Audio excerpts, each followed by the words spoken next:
শুভ সকাল। আশা করছি আপনারা সবাই ভালো আছেন। আপনাদের সাথে যে বিষয়টি নিয়ে আলোচনা করতে এসেছি, আপনারা জানেন বর্তমান সময়ে একটি বিষয় নিয়ে ব্যাপক আলোচনা হচ্ছে বা সমালোচনা হচ্ছে। সেটি হচ্ছে আমাদের শিক্ষামন্ত্রী এহসানুল হক মিলন, যিনি বাংলাদেশ জাতীয়তাবাদী দল বিএনপির পক্ষ থেকে নির্বাচিত সংসদ সদস্য এবং তিনি শিক্ষামন্ত্রী হয়েছেন এবং তার বেশ কিছু বক্তব্য সম্প্রতি সময়ে ব্যাপক আলোচনা সৃষ্টি করেছে, বিশেষ করে শিক্ষার্থীদের মাঝে। তিনি এখন একটা ট্রলের বস্তু হিসেবে বা ট্রলের বিষয় হিসেবে দাঁড়িয়েছে এবং তাকে যেখানে যাচ্ছেন তিনি শিক্ষার্থীরা একদম ক্ষুদে শিক্ষার্থী হতে শুরু করে বড় শিক্ষার্থী হতে শুরু করে সবাই কিন্তু তাকে নানাভাবে ট্রল করছে।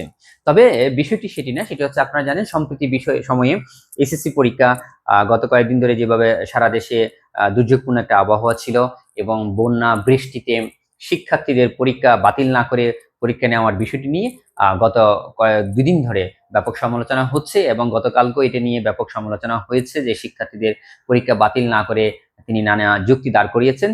সেক্ষেত্রে অর্থাৎ শিক্ষার্থীদের জীবনের যে বিষয়টি অর্থাৎ নিরাপত্তার প্রশ্নটা এখন সামনে এসেছে এবং শিক্ষার্থীরা বলছেন যে শিক্ষামন্ত্রী পরীক্ষা মানে শিক্ষার্থীদের জীবনের নিরাপত্তার চেয়ে পরীক্ষাকে তিনি বেশি গুরুত্ব দিয়েছেন এবং সম্প্রতি তিনি শিক্ষার্থীদের দাবি বলা হচ্ছে যে সেই দুর্যোগপূর্ণ আবহাওয়ার মধ্যে এসএসসি পরীক্ষা নেওয়া এবং হচ্ছে শিক্ষার্থীদের নতুন করে আরেকটি বিতর্ক জড়ালো যে ফার্মের মুরগি সম্বোধন করা হয়েছে, এটা কিন্তু দাবি করছে শিক্ষার্থীরা।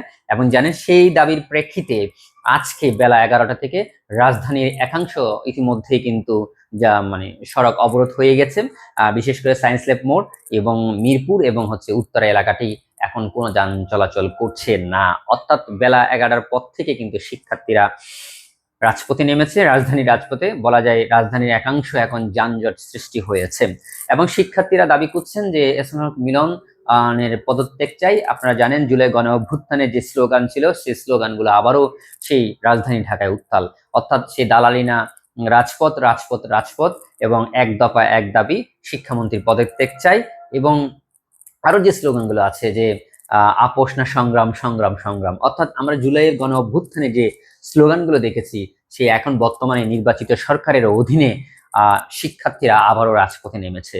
প্রশ্নটা হচ্ছে কেন বা তাদেরকে রাজপথে নামতে হবে? জুলাইয়ের গণ অভ্যুত্থানটা কেন ছিল তাহলে?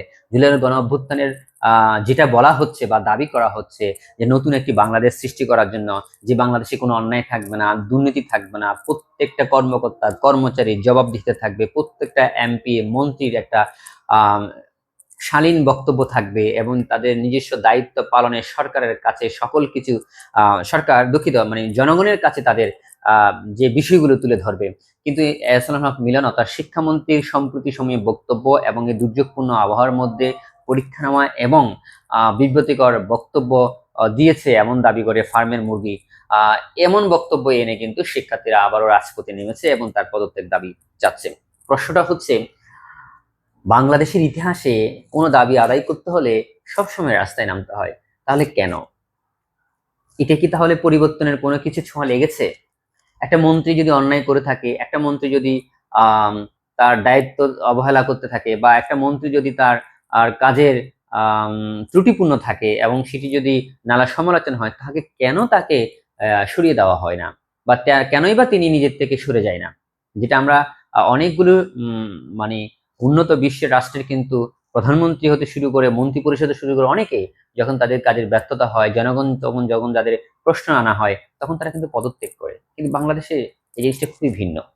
রাজপথে নামতে হয়, দাবি আদায় করতে হয়, অথবা অনেক সময় সে দাবি বিলীন হয়ে যায়।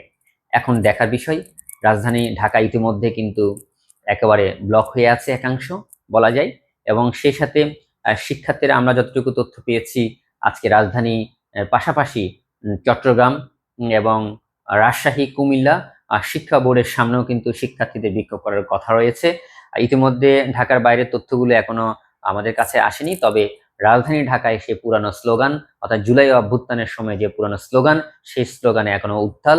এখন দেখার বিষয় শিক্ষামন্ত্রী কি তার পদ টিকিয়ে রাখতে পারে কিনা, সরকার কি তাকে চায় কিনা বা শিক্ষার্থীদের এই আন্দোলন দমিয়ে ফেলার সক্ষমতা অর্জন করছে কিনা। সবচেয়ে বড় বিষয় হচ্ছে শিক্ষার্থীরা বলছেন যে শিক্ষামন্ত্রীর নানা বক্তব্য এবং উচ্চ মহলের যে বক্তব্য শিক্ষার্থীরা কিছু বুঝে না।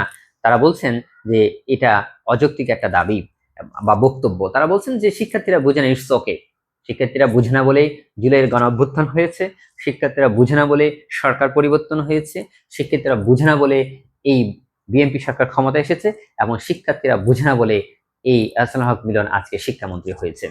সায়েন্স ল্যাবের শিক্ষার্থীরা এমন মন্তব্য করছেন এবং রাজধানীর সড়কগুলো ইতিমধ্যে উত্তাল হয়ে পড়েছে।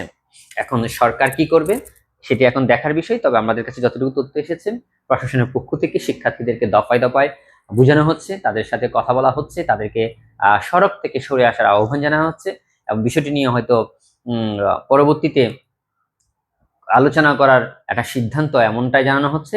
তবে দেখার বিষয়, এই নতুন সরকারের প্রথম দিকে শিক্ষার্থীদের এই এমন আন্দোলন শিক্ষামন্ত্রীর পদত্যাগ চেয়ে আদৌ কি শিক্ষামন্ত্রীর পদত্যাগ হবে, নাকি সেই শিক্ষামন্ত্রী তার চেয়ারেই অটুট থাকবে, সেটি এখন দেখার বিষয়। তো ততক্ষণ পর্যন্ত আপনারা ভালো থাকবেন, সুস্থ থাকবেন। ধন্যবাদ সবাইকে।